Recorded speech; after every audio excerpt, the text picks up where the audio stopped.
Intertekstual didefinisikan sebagai jaringan antar teks yang satu dengan teks yang lain. Sebagai varian, intertekstual melibatkan hubungan antar teks dalam karya penulis tunggal. Transtekstual merupakan hubungan secara arsitektural, yaitu interasi tipe-tipe wacana, mode ucapan dari genre literal, kulit buku, ilustrasi, dan sebagainya. Kemudian, hubungan dua karya sastra dalam sastra perbandingan. 1. Hubungan pengaruh atau influencer. Pengaruh ini merupakan asumsi ada satu karya yang memberikan kaitan sebab akibat dengan karya sesudahnya. Sebagai hasil oleh kreatif karya sesudahnya, banyak sedikit pengaruh di dalamnya. Hubungan itu dapat dilihat dari struktur frasa, kalimat, frasa, hingga tema besar karya suatu karya sastra tersebut. Contohnya yaitu karya puisi Sapardi Djoko Damono dengan memperoleh pengaruh dari Sanosipane dalam hal bentuknya. Yang kedua yaitu hubungan kebetulan atau imanensi. Dua karya emang tidak memiliki pengaruh, tetapi bisa jadi dua karya membahas tema yang sama. Hal itu jelas sebuah kebetulan karena dalam kesadaran manusia bisa terhubung melalui mekanisme alam. Sebagai contoh, cerita rakyat Dayang Suming tidak memiliki kejelasan pengaruh dengan Oedipus Rex, tetapi jalan ceritanya sama. Dua cerita itu sama-sama menceritakan tentang tokoh yang membunuh ayah untuk menikahi ibunya. Nah, untuk yang selanjutnya kita akan membahas tentang prinsip-prinsip intertekstual.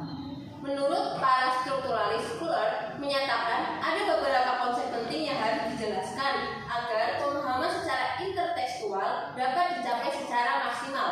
Konsep-konsep yang dimaksud diantara yang pertama, recuperation atau prinsip penemuan kembali. Yang kedua, naturalization atau prinsip untuk membuat yang semula asing menjadi biasa. Yang ketiga, motivation, yaitu prinsip penyesuaian bahwa teks tidak arbitrary atau tidak koheren. Lalu yang keempat ada free assimilation atau prinsip integrasi antara satu teks dengan teks yang lainnya. Selanjutnya, Todorov menunjukkan 3 model hubungan teks dalam kaitannya dengan ciri-ciri free assimilation, yaitu 1. Sebagai model hubungan teks tertentu dengan teks lain yang tersebar di masyarakat yang disebut opini umum. Yang kedua, hubungan teks dengan genre tertentu. Yang ketiga, kedok yang menutupi teks itu sendiri, tetapi yang memungkinkannya untuk menghubungkannya dengan realitas. Selanjutnya, saya akan membacakan tentang asumsi-asumsi dalam intertekstual. Studi interteks menurut Frow didasarkan beberapa asumsi kritis. 1. Konteks interteks menurut peneliti untuk memahami teks tak hanya sebagai isi, melainkan juga aspek perbedaan dan sejarah teks. 2. Teks tak hanya struktur yang ada, tetapi satu sama lain juga saling memburu, sehingga terjadi perulangan atau transformasi teks. Yang ketiga, ketidakhadiran struktur teks dalam rentang teks yang lain, namun hadir juga pada teks tertentu merupakan proses waktu yang menentukan. Yang keempat, bentuk kehadiran struktur teks merupakan rentangan dari yang eksplisit sampai implisit. Teks boleh saja diciptakan ke bentuk lain, di luar norma ideologi dan budaya, di luar genre, di luar gaya dan idiom, dan di luar hubungan teks-teks lain.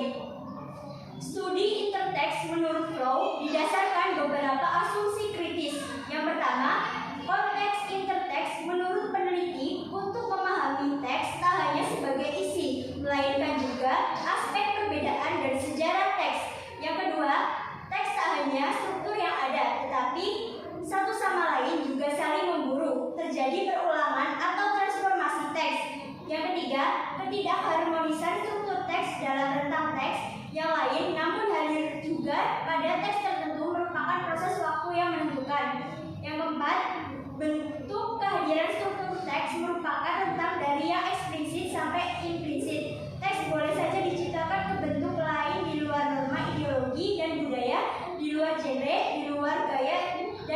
dalam dan di luar hubungan teks lain. Yang kelima, hubungan teks yang satu dengan yang lain boleh dalam rentang waktu yang lama.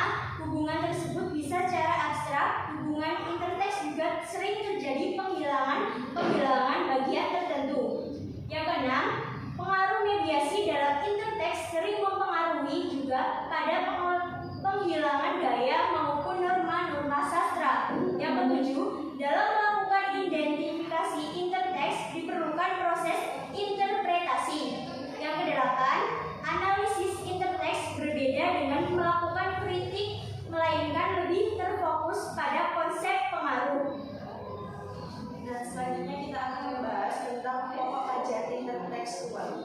Kajian sastra bandingan pada akhirnya harus masuk ke dalam wilayah hiburan. Menurut Prabowo, prinsip dasar intertekstualitas adalah karya hanya dapat dipahami maknanya secara utuh dalam kaitannya dengan teks lain yang menjadi hipogram. Hipogram adalah karya sastra terdahulu yang dijadikan sandaran berkarya. Hipogram tersebut bisa sangat halus dan juga sangat ketara. Dalam kaitan ini, sastrawan yang lahir berikutnya adalah reseptor dan transformator karya sebelumnya.